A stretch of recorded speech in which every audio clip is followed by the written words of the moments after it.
How's it going, everyone? Today I'm here to do what I'm gonna call a cloth diapering tips video for the apartment dwelling mama. My family and I actually live in a one-bedroom apartment with an attached den is what the listing said for it, which we have since turned into the baby's room.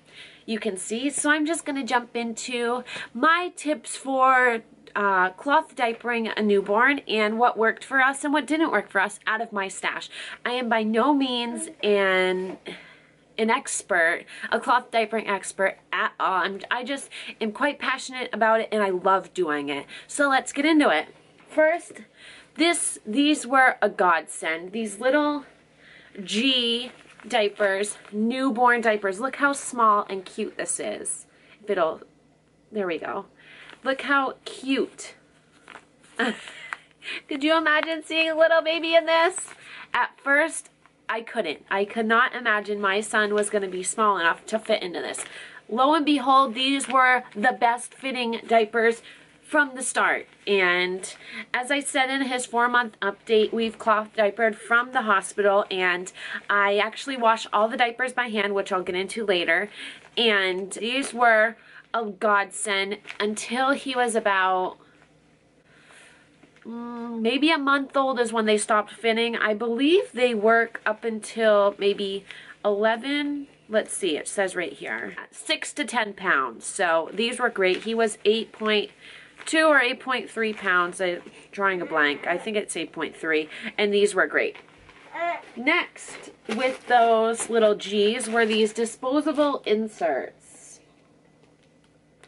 And now these worked the best in the little G diapers, but they also gave him a rash. So as soon as I figured out that it was kind of these that were giving the rash, I switched him to a normal insert. This one's a little long, so it was more like this folded in the front because he was a heavy wetter for a while there.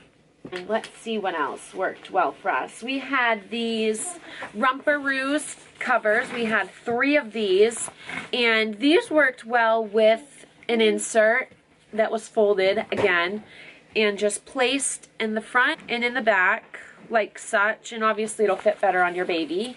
And here he comes in his little walker. I think I'll grab him if he starts kind of bugging. But yeah, this worked well during the day. I loved using these, and we had 3 of these, and these are $10 a piece, so these are super affordable, and they can go great with a pre-fold, which I'm going to lead into next. And a pre-fold, this along with a snappy, you fold, and if you've been watching or doing some research of yourself, you know how to do a fold. But a typical one can kind of like the angel wing, I think, with the back, and it folds up like this, and the poop just goes right in. With the breast milk poop, it is quite runny, so it did go in that little pocket.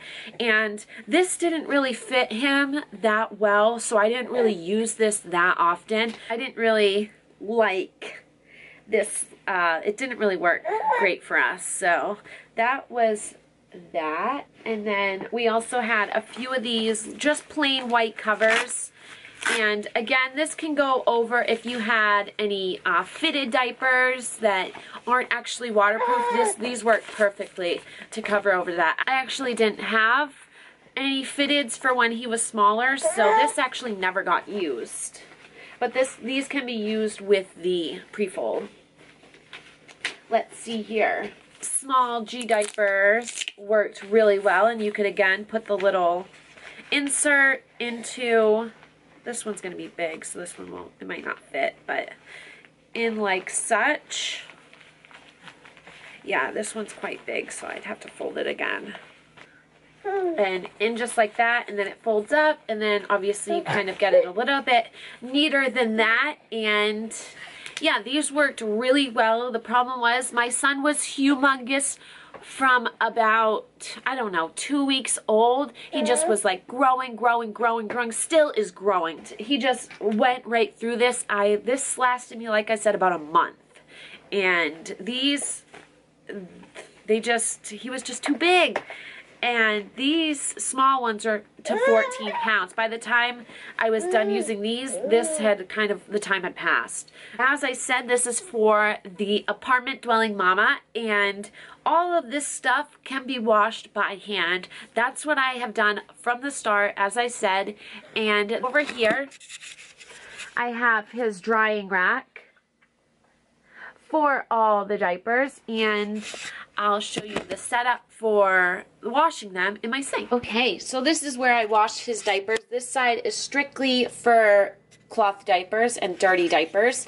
And while he was a newborn, I was using this Nellie's laundry soda, and it has since run out. It lasted me about 4.5 months. And I just finished it, and now it is filled with Tide Free and Clear, which I will get into more in the updated cloth diapering a 4 months plus baby. Or, I mean, since he was so big, it would be more so 2 months, but we'll just say 4. Let's talk about wipes. So here we have my favorite wipes. They are water wipes. These are pretty big on YouTube. That's actually how I found out about these, was the Saucony Jolies. And these are from Amazon. I think they were about $43 for a box of 12. I still have these ones and 5 more left, and he's gonna be 5 months tomorrow. And these are the best. They are 99.9% water with 1% fruit extract. These work wonderful. I use them on the go now. These are here for Matt, as he prefers to use the wipes. So these have been going for a while, and they're still wet, I can tell. My personal preference is a spray solution, which is just baby soap and water and a cloth wipe. You just spray, spray, spray for a pee diaper. You just spray onto the wipe, and then you wipe his bum. And then if it's a poopy, I'll spray on the poop area and just wipe it up, because it, I mean, works a little better that way, I found. And let's see, for rashes, I like to use coconut oil. Let's see. And this jar is about empty, so it's time for a new jar. I hope you've enjoyed my tips for cloth diapering a newborn in an apartment. Don't forget to subscribe and give a big thumbs up, and talk to you later. Bye!